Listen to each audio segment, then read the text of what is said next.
Comparison between Kantara chapter 1 అంటే ఏది బాగుందంటారు? Difficult question అండి. కాంతారా 2022లో వచ్చింది. 16 crores బడ్జెట్ తోటి 450 crores కలెక్ట్ చేసింది. True pan India hit. అందరినీ అక్రాస్ ద కంట్రీని ఆ సబ్జెక్ట్ కనెక్ట్ చేసింది కాబట్టి అంత పెద్ద హిట్ అయిందనమాట. లాట్ ఆఫ్ సర్ప్రైజ్ ఎలిమెంట్స్ ఉండేవి. అండ్ ఇంకోటి ఏంటంటే ప్రతి వాళ్ళకు వాళ్ళ నేటివ్ స్టోరీ లాగా అనిపించింది. ఈ సినిమా వచ్చేసరికి దీనికి బడ్జెట్ చాలా పెట్టగలిగారు వీళ్ళు, 125 crores. అండ్ ఎందుకంటే కాంతారా హిట్ అయింది కాబట్టి సో దాని మీద వాళ్ళు మళ్ళీ సినిమా అల్లడం, దాన్ని క్యాపిటలైజ్ చేయడం కోసమే ఈ సినిమా తీశారనమాట. విజువల్గా చాలా వండర్ఫుల్గా ఉంది. ఏ సీన్ కాసిన్ అమేజింగ్ ఉందంటే అమేజింగ్ విఎఫ్ఎక్స్. ఈ మధ్య వచ్చిన సినిమాల్లో పోతే సౌల్ లేనట్టు అనిపిస్తుంది. అందులో ఆత్మ ఉండింది, ఇందులో లేదేమో అన్నట్టుగా అనిపిస్తుంది అనమాట.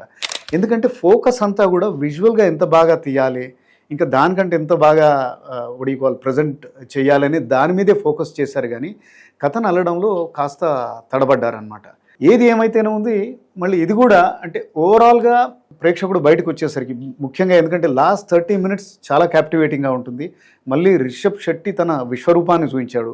యాజ్ అ మ్యాన్ పొసెస్డ్, దేవుడు ఆవహిస్తే ఏం చేస్తాడు అనేది రిషబ్ శెట్టి. అట్లానే రుక్మిణి వసంత్ అమేజింగ్ పర్ఫార్మెన్స్. ఆమె మళ్ళీ ఒక అనుష్కనా అనిపించింది మనకి. Then Gulshan Devaiah as a villain. వీళ్ళు వండర్ఫుల్ పర్ఫార్మెన్స్ ఇచ్చారు.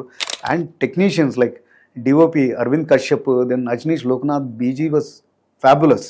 సో విజువల్లీ నాకైతే వండర్ఫుల్ సినిమా.